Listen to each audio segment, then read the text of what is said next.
Hey, listen to Wrestling Roundup on FreeFM, ArrowFM, and NPR. I'm Grady, he's Josh. Hey, Welcome to the third special episode while Grady is off traveling. We should be back to our regularly scheduled program next week, but we've taken a look at the first half of 2026. We've taken a look ahead at what could happen in the second half of 2026, and now it is time for us to look even further ahead, 2027. Who do we think maybe comes out on top of the Rumbles? Who do we think these big WrestleMania matches could be? Who's going to be big stars in 2028 and beyond even? Anything is open for discussion. I think the start will be the Rumbles. It is probably the easiest piece. I guess we talked about who we thought would win Money in the Bank in the last episode. Rumbles, a little bit different, right? That's that guaranteed WrestleMania match. And it's funny because you asked me a couple months ago, I would say, you're going to have to try really hard to shake me off Oba winning King of the Ring. And now I'm going to sit here and say, you're going to have to try really hard to shake me off Oba winning the Royal Rumble. Don't think you have to worry about that because I'm almost in agreement. I think he'll go in as the favorite, and I think it'll be because of how they built him, stuff he's done with Brock, and the obvious money match with Roman, staring us as the eventual goal. Yeah, we are recording this prior to the King of the Ring, prior to Night of the Champions. So if any of this sounds hilariously foolish because Oba won that night, sorry. But I think you're right. I think Oba versus Roman is one of the bigger matches when I think about next year's WrestleMania. If I look at the other top guys, I guess, who are currently on Raw, CM Punk, Scrolly, rest of the Bloodline, Jacob Fatu, Jimmy Uso could be up there. LA Knight seems doomed to not be up there. Penta could be elevated, Seth Rollins.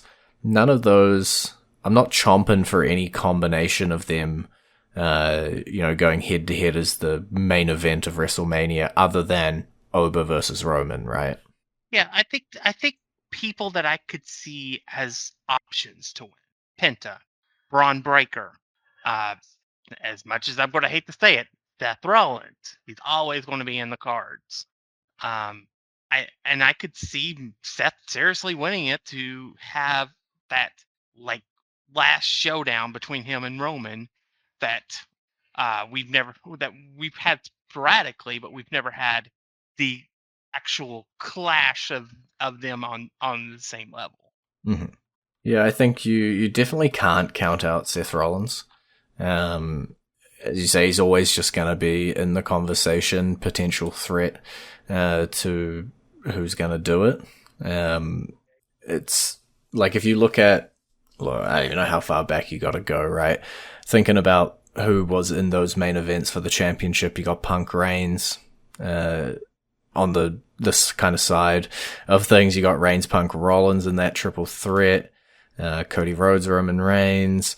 It's the same kind of people rotating around the top. I think Penta, Oba, or Braun would be big fresh air breathes. It would be some main event debuts for those three folks. I'd be happy for any of them getting the shot.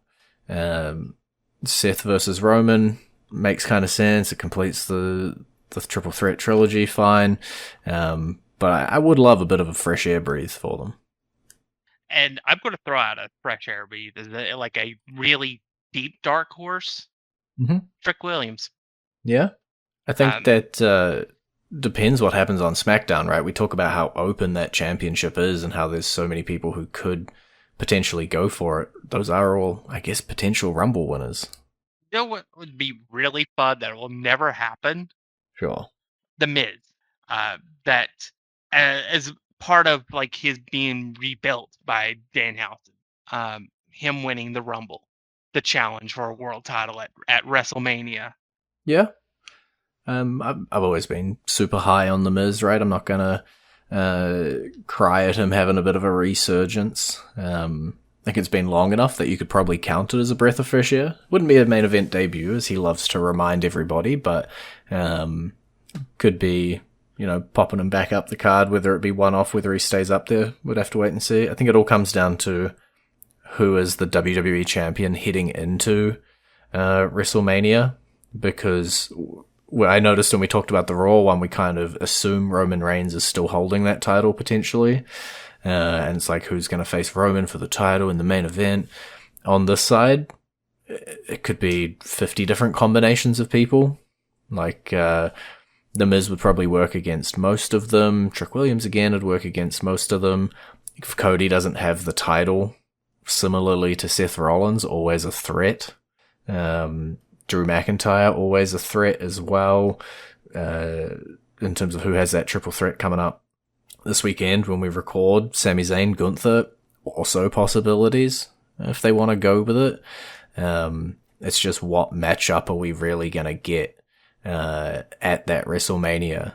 But it's still, because SmackDown is so open, I guess I get the feeling that their story can be developed without the Rumble, and we will end up putting an Elimination Chamber together, and, whoever's not champion out of all of those folks we listed, we shove into there, we put a couple dark horses in, and we let them go. Whereas on Raw's side, I feel like the Rumble is like destined to set up Roman's next challenger, being Obafemi with a couple dark horses on that side. Could I see Trick Williams coming out of an Elimination Chamber? I definitely could. I could see him earning a WWE Championship opportunity that way, for sure. Yeah, I think 2027 will be a big year for Trick. So I don't know. It just feels that way. Mm-hmm. Yeah, we've obviously seen him do great stuff with the United States title already. We got that presumed clash with Carmelo at SummerSlam, and he's over as Rover. People love chanting along with him. I think he's been a really successful call-up. Sometimes they come up, they don't connect. We're not entirely sure what to do with them. They might flutter down the card. Trick and Oba both came up, immediately got that connection, had the charisma to carry the character.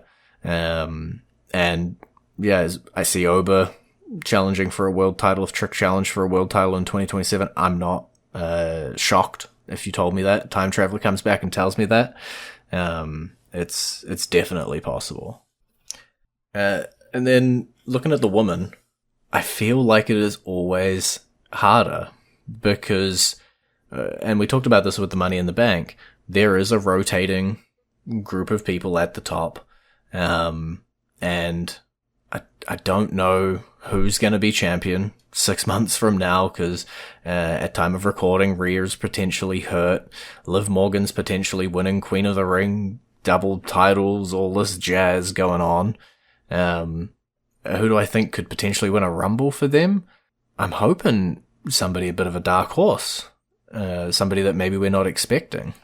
My top picks on the current roster. This could change if there's like some surprise call-ups or something, or surprise signings between now and then. But my top picks are Blake Monroe, JC Jane, Jordan Grace, and Lash Legend. And I think of those four, I would give Lash Legend probably the greatest chance of the four, because I think JC Jane may already be a champion at that point with the briefcase. Yeah, I think you're not far off.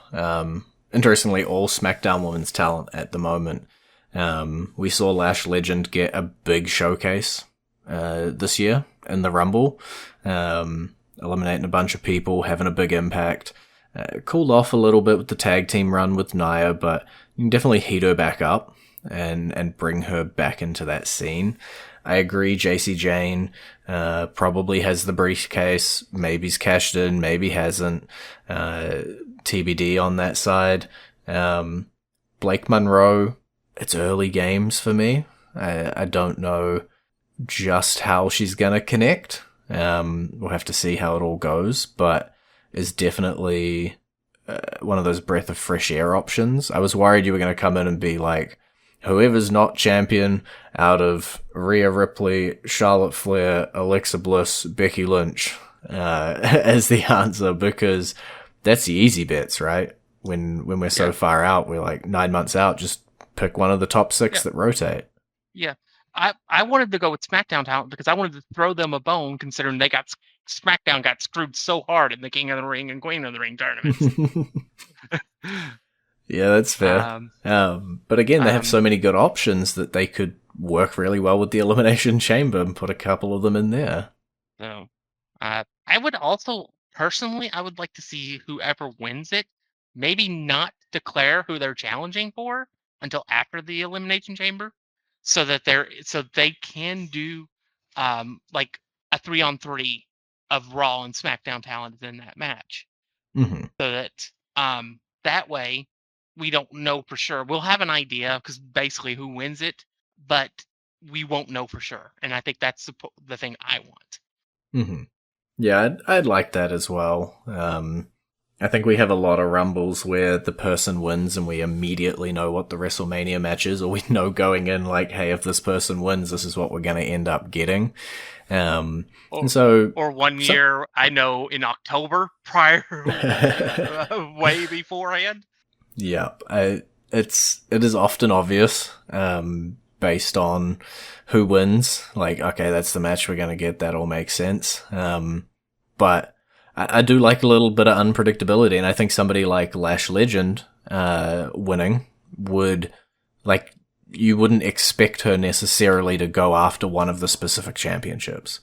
If we say Liv Morgan is somehow still holding on to the title, hypothetically, and a Roxanne Perez or a Raquel Rodriguez wins the Rumble, you're like, well, duh, there you go, done.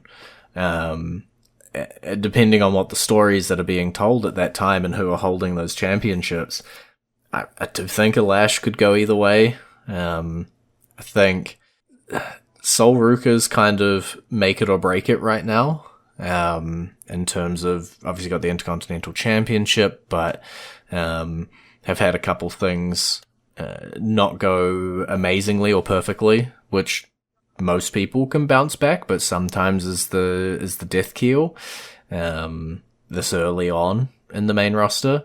But could also potentially be an outside choice. I'd much prefer a Sol Ruka in the Elimination Chamber, personally. I think she'd do some fun stuff in there. And it's just that unless we have a shake-up, that Raw women's roster is pretty thin. I don't know if you could make a compelling 6-woman. So I guess your plan of waiting to announce it would work pretty well. Well, we're roughly halfway through our discussion, so I'm going to go into the entrance theme of a man we have not talked about yet, but I'm sure we will talk about him when we come back, and that is Joe Hendry. Say his name and he appears. I believe in Joe Hendry.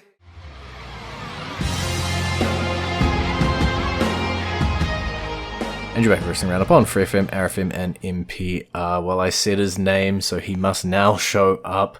Joe Hendry, what do we think this man's 2027 is gonna look like? I think it'll be a strong one. I could definitely see him working his way up the card, maybe winning a mid-card title at WrestleMania, getting over, and then maybe next year when we come to whenever they decide to have next year's Money in the Bank, as a candidate to win it. Yeah. It feels like he's gonna be a bit more of a slower build. You know, not the Obafemi or the Trick Williams or the amazing first year kind of guy. I think you might be right. I think he might be involved in, you know, whether it be a one-on-one, a triple threat, maybe even a multi-person ladder match at WrestleMania, for whichever brand's mid-card title he's on. I could see him winning, having a big moment. It just, he doesn't have a carved out path to greatness like a couple of folks do. I think he's definitely cooled down on his debut. No fault of his own. His, you know, feud partner in Logan Paul got hurt. But people are still singing Fire Logan Paul, so he's got the connection. We've just got to see him. week in, week out, and do something with him. If we can't do Logan Paul, we got to pivot. We got to give him something else. Yeah, and I think that's why I feel like it's one of those situations where it's like I feel like they're going to. It's a slow build to get him to the top if he can connect with them with the main roster, and I think the next step is winning an Intercontinental title, a United States title, in order to step up the card. Mhm. Probably Intercontinental title since he's on Raw. Raw. Yeah, and I think another person, at least to me, that falls into that bucket is Javon Evans, who's ripe for a multi-person ladder match and coming out on top. But I don't think he's going to have as explosive of a ride up the card as your Obafemis of the world. But I think he's somebody who in 2027 is you're going to see picking up and having long runs with these mid-card championships, could even, late 2026 as well. Yeah, what are your thoughts on the Javon Evans stock? I'm still high on it. People love his cutter, as it is a unique version of the cutter. And so yeah, I think it's just a limited number of spots. But I think he'll work his way up. Maybe he gets traded or draft, or we do a mid-season draft, and he gets sent to SmackDown, and then he can be part of the Carmella Hayes, Trick Williams feud, and put on great matches with them, and eventually win the United States title. But I think it's much like we were talking about Joe. I think it's just got to build him slow, get him connect with the crowd, and then launch him. Yeah, I think looking at the rosters for Raw and SmackDown, there are sort of your mainstays, your guys you're trying to build, and your guys you put the rocket strap on, right? And there's some guys in the middle. I think Braun Breaker needs something, and whether that's gonna be the winning the rubber match at SummerSlam against Seth Rollins, I don't know. But he's significantly cooled down because of some injuries. We were talking about WrestleMania matches for the title. Now we're talking about him as sort of an outside shot for the Rumble, possibly. I'd like to see Braun Breaker get heated up as we go through. I think he is one of those guys who still could main event a WrestleMania. I don't think his stock has dropped that far. He just needs something to go on, and right now he's stuck in that vision vortex, and we gotta rip him out. There's a few other people that I think have some significant spots at WrestleMania next year. I'll let you think about who you potentially want to bring up as folks who could be big impacts at WrestleMania next year. I think Dominic Mysterio, depending on how all of the Judgment Day stuff folds out, could potentially have a pretty big spot there. Same with Jacob Fatu and the Bloodline. If he's still in it, if he's broken out of it. We obviously had his breakout moment this year at WrestleMania. So you immediately then think to, well, what's his next 12 months going to be? What's he going to do at next year's WrestleMania? How's he going to one up that? Is he going to fall down the card? Those are sort of my questions around the Jacob Fatus. Penta, I think, will have a big match. Whether it's a Rumble win heading into that, whether it's an Elimination Chamber win. I could see Penta for WWE Championship potentially, or whether he's still just in that upper mid card, picking with a feud against somebody else who's in the upper mid card on that side of things. Or Penta Seth Rollins, just randomly in terms of the people in front of me. But I think that's kind of the Raw guys that I think are going to be bigger impacts next year. Is there anybody that springs to mind for you, I guess? I think somebody could have a strong 2027, but maybe not a world title strong, that we've seen kind of starting to gain some traction, is Chad Gable. Yeah. I think he could have a lengthy run with the Intercontinental title. Maybe get to the point where he can have a one-off match with a world champion and it be believable. They still have to show me that they're willing to go with him, much as the same way as they have to show me they're willing to go with LA Knight for me to believe in LA Knight. They have to show me that they're willing to go with Finn Balor to make me believe that they're going to go with Finn Balor. But I think of those three, Chad would have the greatest chance of getting some. I think, yeah, as you said, I think Jacob Fatu is still going to be somewhere near the top of the card. Penta is the biggest wild card because I could see him wrestling for a world title at WrestleMania, and it makes sense. I could see him wrestling with his brother for a tag team title at WrestleMania as well. Yeah, it does feel like something is still going to be there for him, barring injury, right? We can't predict anything and hopefully nobody gets injured, but Penta just feels like one of those guys who will have a spot on the WrestleMania card. Obviously, everybody's got to miss out eventually, but it just feels like there's going to be something there. Fingers crossed. I note one of the recent call-ups that we don't actually talk about often, Royce Keys. And maybe it's because we just haven't seen enough out of him, or maybe it's because he's very similar to Obafemi, both physically and in what he brings to the table. Big, strong, jacked guy. There's a reason he's on SmackDown while Oba's over on Raw. Is Royce Keys somebody who you're thinking maybe is picturing into that 2027 WrestleMania Rumble scene? I could see him being somebody added to one of to like a United States multi-man ladder match or something at WrestleMania. I don't see him at this point as somebody who could step into the main event right now. But by the end of 2027, they build him right, sure. But it's got to be shown to me. Yeah, for me, he's, and again, it's all timing.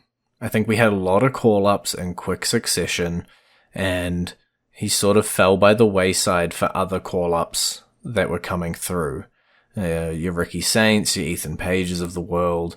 I think maybe he could have done with 6 to 9 months in NXT, and it's not because I think he needs work on his in-ring or anything like that, but it was just to have a more advantageous time to bring him through.